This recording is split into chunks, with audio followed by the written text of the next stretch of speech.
Alô, irmãos, tudo bem?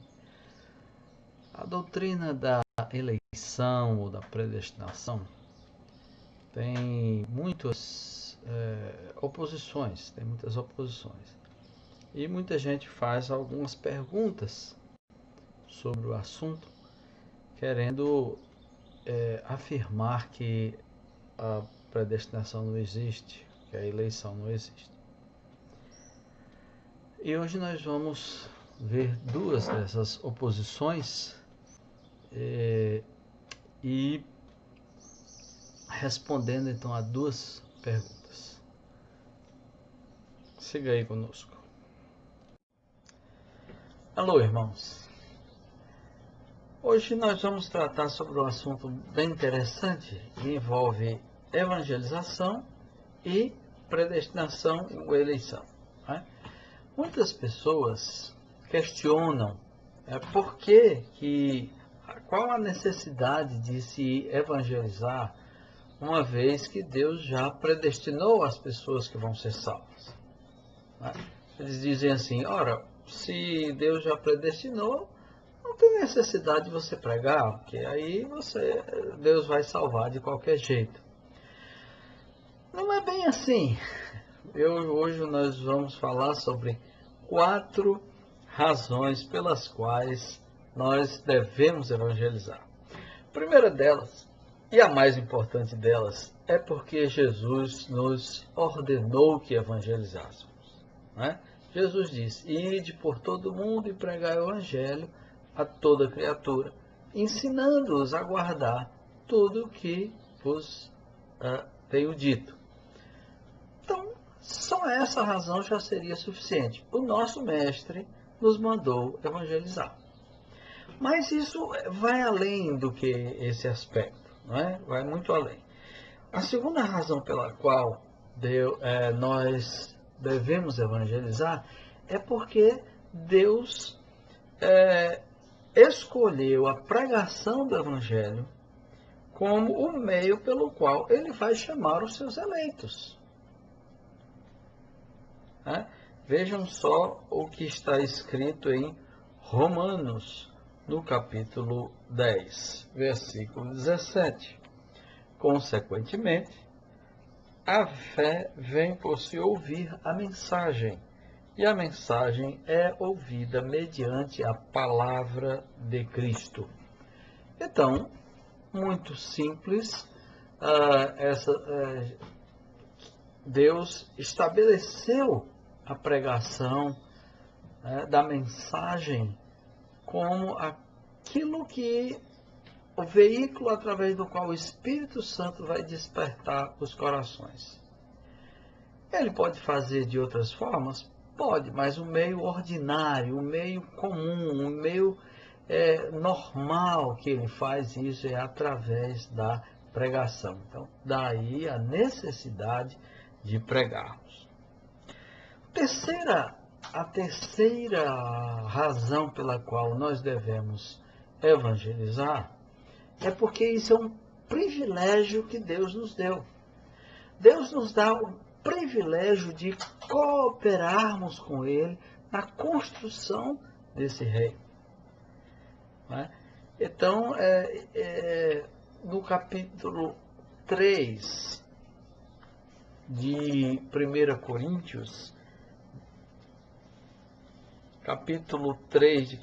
Coríntios, versículo 9, ele diz assim, pois nós somos cooperadores de Deus. Então, Deus nos deu esse imenso privilégio de trabalhar para a construção do reino de Deus, através da pregação do Evangelho, através da evangelização. Então, esse é um privilégio que Deus nos deu. Aliás, isso não é novo, né? Porque quando Deus criou o homem, nós vemos isso lá no capítulo 2 de Gênesis, quando Deus criou o homem, ele também lhe deu tarefas dentro da ordem da criação. Então veja só, no capítulo 2, versículo 15, diz assim, o Senhor Deus colocou o homem no jardim do Éden para cuidar dele e cultivá-lo. Então, o homem, Adão, foi designado para trabalhar, cultivar, né, cuidar do jardim e assim expandir a obra da criação de Deus. Além disso, ele também auxiliou a Deus dando nome aos animais. Dar nomes aos animais, às aves, às plantas, etc. Dar nomes na cultura antiga era uma coisa muito, muito importante, né? Porque os nomes carregavam um grande significado. Então, por exemplo, Jacó significa enganador e Israel significa príncipe do Senhor, príncipe de Deus. Então, há uma carga semântica, uma carga de significado nos nomes do Antigo Testamento. E aí, quando Deus chama o homem para dar nome aos animais, ele está aí dando uma tarefa de grande significância para o homem.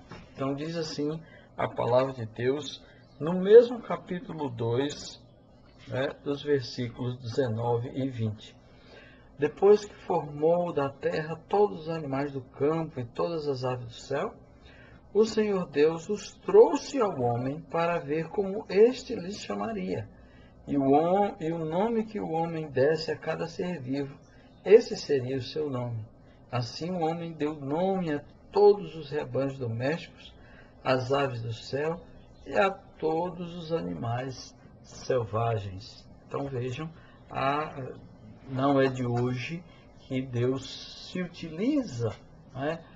Usa o homem como seu cooperador, como seu colaborador. Nesse caso, a colaboração do homem, no nosso caso, é a evangelização para a difusão do reino de Deus, né? A quarta razão pela qual nós evangelizamos é simples. Por incrível que pareça, é um estímulo para a evangelização.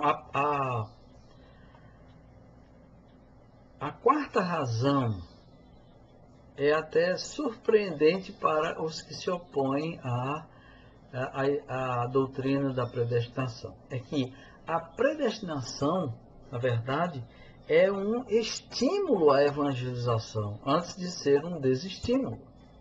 Por que é um estímulo à evangelização?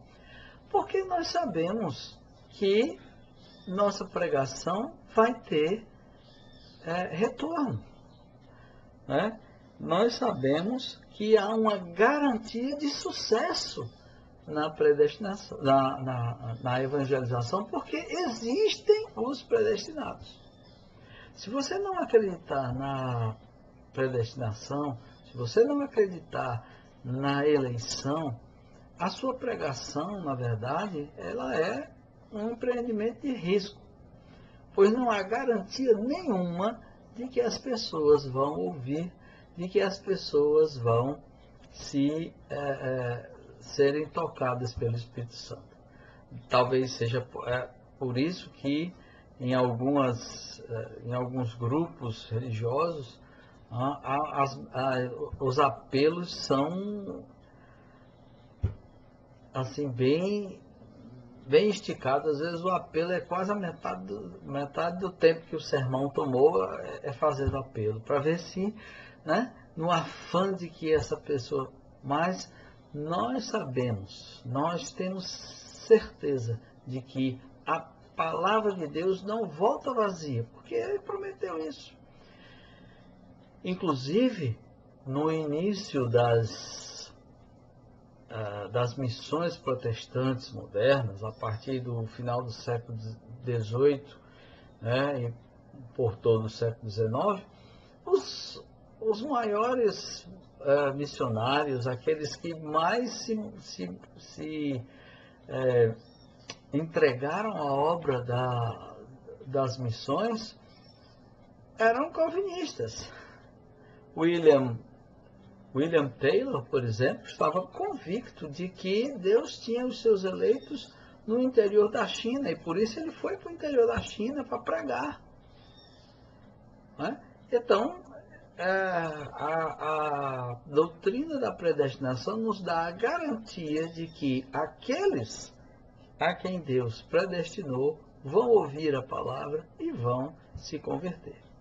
Enquanto que se você não crê na predestinação, é sempre um empreendimento de risco. Né? Não há garantia nenhuma. A segunda questão que nós vamos tratar hoje, não é exatamente uma questão, está muito mais próximo de uma afirmação, é que tem gente, né, os que não acreditam na doutrina da predestinação, que dizem que João capítulo 3 nega a predestinação. Então diz assim, João capítulo 3,16: porque Deus amou o mundo de tal maneira que deu seu Filho unigênito para que todo que nele crê não pereça, mas tenha a vida eterna. Bom, esse versículo não nega nem explicitamente nem implicitamente a predestinação. Você veja aí que não existe nada negando a predestinação. Não é? Primeiro porque esse termozinho, todo que nele crer, não indica que esse crer seja uma decisão pessoal do homem. Não está dizendo isso o texto. Também o texto não está dizendo que todo que nele crê significa que todas as pessoas vão crer. Isso é muito óbvio. Todos nós sabemos que nem todos creem. A Bíblia explica isso com muita tranquilidade. Isso aí está muito bem expresso na Bíblia. Nem todos crerão. Não é? Também, em nenhum lugar do texto, João 3,16, se fala em livre-arbítrio. Aliás, como eu já tive a oportunidade de falar em algum vídeo passado, essa expressão livre-arbítrio não existe na Bíblia. Você não encontra nenhuma vez, uma única vez sequer, você encontra essa expressão na Bíblia. No entanto, se você abrir uma concordância bíblica, uma chave bíblica, e procurar pelos termos predestinação, predestinados, eleitos, eleição, você vai encontrar uma tonelada de textos. Então, o que será que Deus quer de fato ensinar na Bíblia? Quando não fala absolutamente nada sobre um aspecto e fala muito sobre o outro. Qual dos dois Deus quer ensinar na sua palavra? Né? E em terceiro lugar, a predestinação se encaixa tranquilamente dentro de João 3,16. Por quê? Quem serão aqueles que vão crer? Os predestinados. Então, o texto de João 3,16, além de não negar a predestinação, ele comporta tranquilamente, sem forçação de barra, sem forçar o versículo, sem forçar o texto, ele comporta tranquilamente a eleição, porque todo aquele que crê são os eleitos e todo aquele que crê vai ter a vida eterna. E assim, meus queridos irmãos e amigos, nós vemos que essas duas oposições que são levantadas, elas não têm fundamentos, não tem fundamento nenhum. Se você parar para pensar, se você parar para refletir um pouquinho e fizer a comparação com os textos bíblicos que existem, vocês vão ver que, de fato, não existe nenhuma fundamentação nesses dois argumentos para dizer que não existe a predestinação. Se você gostou desse vídeo, Não se esqueça, e você se não for inscrito no canal, se inscreva, ajude aí a gente a continuar pregando o Evangelho. Dissemine aí nas suas redes sociais, no Facebook, no Instagram, né? Passe por WhatsApp para os seus amigos, acione lá o sininho para você saber sempre que a gente publicar um vídeo novo, faça seus comentários. Agradeço a sua audiência, que Deus o abençoe.